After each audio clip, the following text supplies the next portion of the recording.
జై వీర హనుమాన్. హనుమంతుడి జననం. హనుమత్ జయంతి. పూర్వం సువర్ణగిరి మీద కేసరి అనే గొప్ప వానరుడు ఉండేవాడు. ఆ పర్వతం మీద 60,000 మంది వానరులు ఉండేవారు. కేసరి వారికి నాయకుడు. ఒకప్పుడు ప్రభావ తీర్థంలో ఉండే మునులను శంఖము శబలము అనే 2 ఏనుగులు బాధిస్తూ ఉంటే కేసరి ఆ 2 ఏనుగులను చంపేశాడు. అందుచేత అతనికి కేసరి అంటే సింహం అనే పేరు వచ్చింది. కేసరి మహాబలవంతుడు, భాగ్యవంతుడు అయి ఉండి కూడా బ్రహ్మచర్యం అవలంబించి మహాఘోరమైన తపస్సు చేసి అంతులేని శక్తులు సంపాదించాడు. ఆ కాలంలో శంభసాధనుడు అనే రాక్షసుడు తపస్సు చేసి బ్రహ్మను మెప్పించి 3 లోకాలను జయించేటట్టు వరం పొంది మునులను, సిద్ధులను, దేవతలను అమితంగా హింసించనారంభించాడు. దేవతలందరూ కలిసి బ్రహ్మదేవుడి వద్దకు వెళ్లి శంభసాధనుడు పెట్టే బాధలు భరించలేమని మొరపెట్టుకున్నారు. బ్రహ్మ వారిని కేసరి వద్దకు పంపాడు. దేవతలు కేసరి వద్దకు వెళ్లి అతన్ని ఆశీర్వదించి శంభసాధనుడు పెట్టే బాధలన్నీ చెప్పుకుని, బాబూ, ఆ దుర్మార్గుడి నుంచి నువ్వే మమ్మల్ని కాపాడాలి అన్నారు. అదే సమయంలో నారదుడు శంభసాధనుడి వద్దకు వెళ్లి శుభమస్తు అన్నాడు. శంభసాధనుడు నారదుడికి నమస్కారం చేసి ఎక్కడి నుంచి వస్తున్నారు, ఏమిటి విశేషాలు అని అడిగాడు. హేమకూటం నుంచి వస్తున్నాను. అక్కడ ఇంద్రుడు మొదలైన దేవతలందరూ చేరి నిన్ను చంపమని ఒక వానరుణ్ణి ప్రార్థిస్తూ ఉన్నారు. ఈ మాట నీతో చెప్పి పోదామనే వచ్చాను అన్నాడు నారదుడు. ఈ మాట వినగానే శంభసాధనుడు అజ్యం పోసిన అగ్నిలాగా మండిపడి, ఓహో, పాపం గదా అని ప్రాణాలతో వదిలిపెడితే ఇదా దేవతలు చేస్తున్న ఆలోచన? నన్ను కోతి చేత ఎలా చంపిస్తారో నేను చూస్తాను. ఇంతకాలము చచ్చినట్టు పడి ఉన్నవాళ్లు నన్ను చంపడానికి చూస్తున్నారా? నా భుజబలం ఏమిటో ఈ దేవతలందరికీ చూపిస్తాను అన్నాడు. ఆ రాక్షసుడు ప్రళయకాల రుద్రుడిలాగా లేచి చేతిలో మెరిసే కత్తి పట్టుకుని కేసరి ఉన్న చోటికి అతి వేగంగా వచ్చి పడ్డాడు. అతని పెడబొబ్బలు విని కేసరి వద్ద ఉన్న దేవతలకు గుండెలు అవిసిపోయాయి. వాళ్లు కొండగుహల్లోనూ కేసరి చాటునా దాక్కునే ప్రయత్నాలు చేశారు. ఎక్కడికి పోతారు? మిమ్మల్నందరినీ ఒక్క దెబ్బతో చంపేస్తాను అంటూ శంభసాధనుడు దేవతలను తరుముతూ ఉంటే కేసరి అతనికి అడ్డం వెళ్లి, ఒరే దుర్మార్గుడా, నా చేత చావటానికే వచ్చావు, యుద్ధం చెయ్యి అన్నాడు. ఛీ ఛీ, కోతితో యుద్ధం చెయ్యటమా? నాతో యుద్ధం చెయ్యటానికి శివుడే భయపడతాడు గదా. ఒక్క క్షణంలోని సంగతి తేల్చేస్తాను అంటూ శంభసాధనుడు కత్తి ఎత్తాడు. ఇంతలో కేసరి పెద్ద రాయి ఎత్తి రాక్షసుడి రొమ్ము అదిరేటట్టు కొట్టాడు. రాక్షసుడు కేసరి మీద ఒక గద విసిరితే అది కేసరి రొమ్ముకు తగిలి పిండి అయిపోయింది. కాని కేసరి చలించలేదు. శంభసాధనుడు ఒక శూలాన్ని విసిరితే కేసరి దాన్ని ఒడిసి పట్టుకుని తన మోకాలితో పెట్టి విరిచేశాడు. అప్పుడు రాక్షసులు కేసరిని కత్తితో కొట్టడానికి ముందుకు వచ్చారు. కేసరి తన తోకతో రాక్షసుడి చేతి మీద కొట్టేసరికి కత్తి జారి కింద పడిపోయింది. కింద పడిన కత్తి తీసుకోవటానికి శంభసాధనుడు ఒప్పుకోక బాహుయుద్ధానికి సిద్ధపడ్డాడు. కానీ కేసరి పిడికిలతో ఒక్క పోటు పొడిచేసరికి ఆ రాక్షసుడు నెత్తురు కక్కుకుని చచ్చాడు. రాక్షసుడు చావడంతో దేవతల కష్టాలు తీరిపోయాయి. దేవతలు కేసరితో, ఇంకా ఎంతకాలం బ్రహ్మచారిగా ఉంటావు? ఇంకా పెళ్లి చేసుకుని గృహస్థుడు అయిపో అని కేసరిని హెచ్చరించి వెళ్లిపోయారు. కేసరి కూడా తనకు అనుకూలంగా ఉండే కన్య కోసం చూడసాగాడు. బ్రహ్మదేవుడు సర్వాంగ సౌందర్యం కలిగిన అహల్య అనే కన్యను సృష్టించి గౌతముడు అనే మునికి భార్యగా ఇచ్చాడు.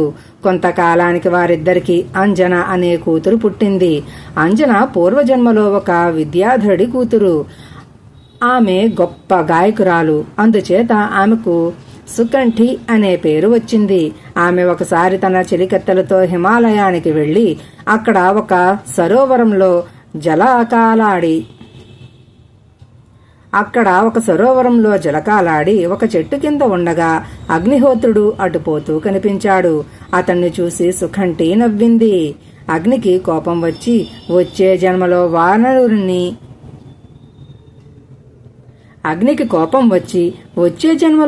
వానరుణ్ణి కనమని శపించాడు. తరువాత కుంజరుడనే వానరుడు సంతానం కావాలని శివుణ్ణి గురించి తపస్సు చేశాడు. శివుడు కుంజరుడికి ప్రత్యక్షమై, నాయనా, నీకు కొడుకులు పుట్టే యోగం లేదు, కానీ నీకు ఒక కూతురు దొరుకుతుంది.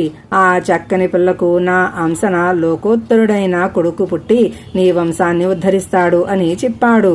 తరువాత కుంజరుడు తనకు కూతురు ఎప్పుడు దొరుకుతుందో కదా అని ఎదురు చూస్తూ ఉండగా ఒకనాడు గౌతముడు అంజన్ను అతని వద్దకు తెచ్చి పెంచుకోమని ఇచ్చి వెళ్లిపోయాడు. శివుడి వరం ఇలా ఫలించింది.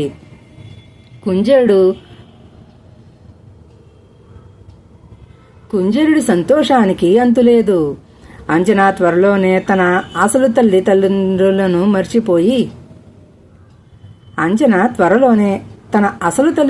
మర్చిపోయి కుంజరుణ్ణి తన తండ్రిగాను అతని భార్య అయిన వింధ్యావళిని తన తల్లిగాను చూడనారంభించింది.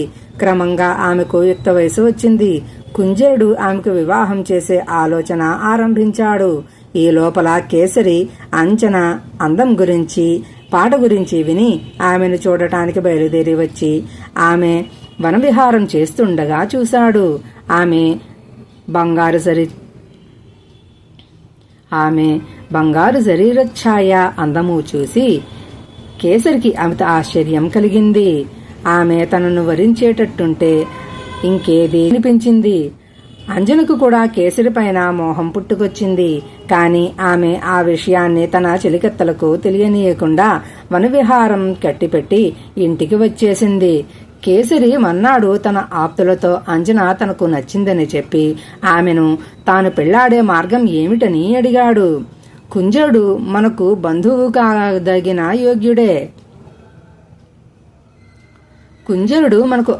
కాదగిన యోగ్యుడే. అతన్ని మంచిగా అడిగి చూద్దాం, పిల్లనియ్యమనంటే బలప్రయోగం చేద్దాం అన్నారు కేసరి బంధుగణం. తరువాత కేసరి పంపిన పెళ్లి పెద్దలు కుంజరుడి వద్దకు వచ్చి కేసరి ఉద్దేశం తెలిపారు. కేసరి అంతవాడు తనకు అల్లుడు అవుతున్నందుకు సంతోషించి కుంజరుడు అంజన్ను అతనికి శాస్త్రోక్తంగా పెళ్లి చేశాడు. అయితే చాలా కాలం అంజనకు సంతానం కలగలేదు. సంతానం కోసం అంజన, కేసరి ఎన్నో నోములు, వ్రతాలు చేశారు. కానీ ఫలితం లేకపోయింది. చివరకు అంజన పిల్లల కోసం వాయుదేవుణ్ణి గూర్చి తపస్సు చేయ నిశ్చయించింది. కేసరి అందుకు సమ్మతించి పుంజక స్థలం అనే చోట ఆమెను తపస్సు చెయ్యమన్నాడు. అలాగే అంజన వాయుదేవుణ్ణి ధ్యానిస్తూ తపస్సు ప్రారంభించింది. చివరకు వాయుదేవుడు కరుణించి తాను చాలా కాలంగా మోస్తున్న శివుడి తేజస్సును ఒక పండు రూపంలో తెచ్చి అంజన ముందు పెట్టి వెళ్లిపోయాడు. అంజన ఆ పండు తిని గర్భవతి అయ్యింది. ఆమె తనలో గర్భచిహ్నాలు నానాటికి ఎక్కువ అవుతూ ఉండటం చూసి ఆశ్చర్యపడి ఆందోళన చెందింది. ఒంటిగా తపస్సు చేసుకునే స్త్రీకి గర్భం ఎలా కలుగుతుంది? ఈ సంగతి తెలిస్తే నలుగురు ఏమంటారు? ఆమెకు ఏమి చెయ్యాలో తోచలేదు. ఇంతలో ఆకాశం నుంచి అశరీరవాణి ఇలా పలికింది, అమ్మాయి, విచారించకు. ఒకప్పుడు శివుడు వానర రూపంలో ఉండి తన తేజస్సును వాయుదేవుడికి ఇచ్చాడు. వాయుదేవుడు దాన్ని నీకు పండు రూపంలో ఇచ్చాడు. దాన్ని నువ్వు తినటం చేత సాక్షాత్తు ఆ శివుడే నీ గర్భంలో పెరుగుతున్నాడు. నీకు గర్భం కలగడానికి వాయువు సహాయపడ్డాడు గనక ఆ కుర్రవాడు వాయునుతుడుగా ప్రఖ్యాతి పొందుతాడు. 3 లోకాలను అంతులేని కీర్తి సంపాదిస్తాడు. అశరీరవాణి ఇలా చెప్పిన మీదట వాయుదేవుడు అంజన ఎదుట ప్రత్యక్షమై, అశరీరవాణి చెప్పినదంతా యథార్థం. విచారించక నువ్వు వెళ్లి నీ భర్తతో ఇలా జరిగిందని చెప్పు అని అదృశ్యమయ్యాడు. అంజన కేసరి వద్దకు తిరిగి వచ్చి అతనితో జరిగిందంతా చెప్పింది. కేసరి సంతోషించాడు. 1 సంవత్సరం గడిచిన మీదట అంజన ఒక పిల్లవాణ్ణి కన్నది. వెంటనే దేవ దుందుబులు మోగాయి. పుష్పవర్షం కురిసింది. ఆ కుర్రవాణ్ణి చూసి కేసరి ఆ కుర్రవాణ్ణి చూసి కేసరి అపరిమితమైన ఆనందం పొంది పండగ చేసుకున్నాడు. పిల్లవాడికి ఆకలి తీరటానికి పళ్ళు తీసుకొద్దామని అంజన తన బిడ్డను తమ పర్ణశాలలో చిగురుటాకుల పక్క మీద పడుకోబెట్టి అడవికి వెళ్ళింది. కాని ఆ పిల్లవాడు ఆకలి మీద ఉండి తల్లి వెనుకగా పర్ణశాల బయటికి వచ్చి తూర్పు దిక్కుగా చూశాడు. అప్పుడే తూర్పు కొండ మీద నుంచి ఎర్రగా పైకి వస్తున్న సూర్యబింబం కనిపించింది. దాన్ని చూసి ఆ కుర్రవాడు పండు అనుకుని తెలియని తనం వల్ల దాన్ని పట్టుకునే ఉద్దేశంతో ఆకాశానికి ఎగిరాడు. అలా సూర్యుడికేసి ఎగిరిపోతున్న ఆ కుర్రవాణ్ణి చూసి యక్షులు, రాక్షసులు, నాగులు నివ్వెరపోయి ఏదో ప్రళయం ముంచుకొస్తున్నదనుకున్నారు. అదేదో అపూర్వమైన కొత్త అవతారంగా వాళ్లకు కనబడింది. తన అనుచరులు ఆ కుర్రవాణ్ణి చూసి భయపడుతూ ఉంటే సూర్యుడు వారితో, ఇతడు ఈశ్వర తేజస్సుతో లోకాలను రక్షించడానికి పుట్టిన ఆంజనేయుడు, గొప్ప బలశౌర్యాలు కలవాడు. అయితే కుర్రతనం చేత నన్ను చూసి పండు అని భ్రమపడి తినటానికి వస్తున్నాడు, భయపడకండి అన్నాడు. తనను చూసి పండు అని భ్రమపడి దగ్గరికి ఎగిరి వచ్చే ఆంజనేయుణ్ణి చూసి సూర్యుడు ముచ్చటపడి తన వేడిని తగ్గించుకున్నాడు. ఇంతలో ఆంజనేయుడు వచ్చి సూర్యుడిని పట్టుకుని నోట్లో పెట్టుకుని వేడి అనిపించి మళ్లీ బయటికి తెచ్చి చేత్తో కొట్టి తిట్టి గొడవ పడసాగాడు. ఆ రోజు అమావాస్య, రాహువు సూర్యుణ్ణి పట్టుకునే రోజు. అందుచేత సూర్యుణ్ణి మింగటానికి రాహు ఆ సమయంలో వచ్చాడు. రాహువును చూసి ఆంజనేయుడు పెద్ద పెడబొబ్బ పెట్టాడు. అది విని రాహు భయకంపితుడై అతివేగంగా పారిపోయి స్వర్గం చేరి ఇంద్రుడి కొరువుకు వెళ్లాడు. ఇంద్రసభలో విద్యాధరులు ఇంద్రుడికి స్తోత్ర పాఠాలు చదువుతున్నారు. తుంబుర నారదులు వీణలు వాయిస్తున్నారు.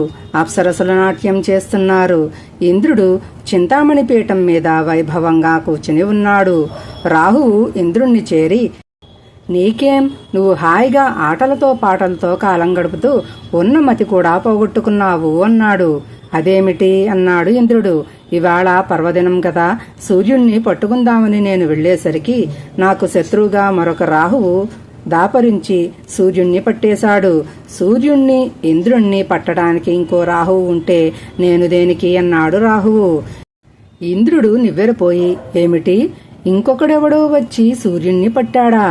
ఏది, నా వెంటరా అని ఐరావతాన్ని ఎక్కి చేతిలో వజ్రాయుధాన్ని పట్టుకుని వేగంగా బయలుదేరాడు. ఇంద్రుడు అండ ఉన్నాడు గదా అన్న ధైర్యంతో రాహువు ఆంజనేయుడి మీదకి వెళ్లాడు. ఆంజనేయుడు రాహువును ఎగాదిగా చూసి పండు అనుకుని పట్టుకోబోయాడు. ఆంజనేయుడు ఆర్భాటం చేసి ఉగ్ర నరసింహమూర్తిలాగా మీదికి రావటం చూసి రాహు కంగారుగా ఇంద్రుడి దగ్గరకు పరిగెత్తుకుంటూ పోయి, ఈ అబ్బాయి నన్ను చంపేస్తున్నాడు, రక్షించు అని కేకలు పెట్టాడు. భయపడకు అంటూ ఇంద్రుడు తన ఏనుగును ముందుకు తోలాడు. ఘీంకరిస్తూ తన మీదికి వచ్చే ఐరావతాన్ని చూసి ఆంజనేయుడు, ఈ పండు తెల్లగా బాగుంది, దీన్ని తిని ఆకలి తీర్చుకుంటాను అనుకుని మీదికి వచ్చేసరికి ఐరావతం కూడా బెదిరింది. ఇంద్రుడికి కోపం వచ్చి ఆంజనేయుడి పైన వజ్రాయుధం విసిరాడు. ఆ దెబ్బకు ఆంజనేయుడి దవడ విరిగిపోయింది. అతను ఉదయాద్రి మీద పడిపోయి కదలకుండా ఉండిపోయాడు. ఇది చూసి వాయుదేవుడికి దుఃఖం ముంచుకు వచ్చింది. అతనికి కోపం కూడా వచ్చి సంచరించడం మానేశాడు. ఈ లోపల అంజన పర్ణశాలకు తిరిగి వచ్చి చూసేసరికి పక్క మీద బిడ్డలేడు. ఆమె తన బిడ్డ కోసం రకరకాలుగా ఏడవటం మొదలుపెట్టింది. కేసరి ఆమెను ఓరడిస్తూ, ఏడవకు, నీ కొడుకు ఉదయించే సూర్యుణ్ణి చూసి పండు అని భ్రమపడి పట్టుకోబోయాడు. ఈ సంగతి రాహువు చెప్పేసరికి ఇంద్రుడు వచ్చి దవడ పగిలేటట్టు కొట్టాడు. నీ కొడుకు స్పృహ తప్పి తూర్పు కొండ మీద పడి ఉన్నాడు. వాయుదేవుడు ఇంద్రుడిపైన అలిగి సంచారం మానేశాడు. నీ కొడుక్కు సమస్త శుభాలు కలుగుతాయి అన్నాడు.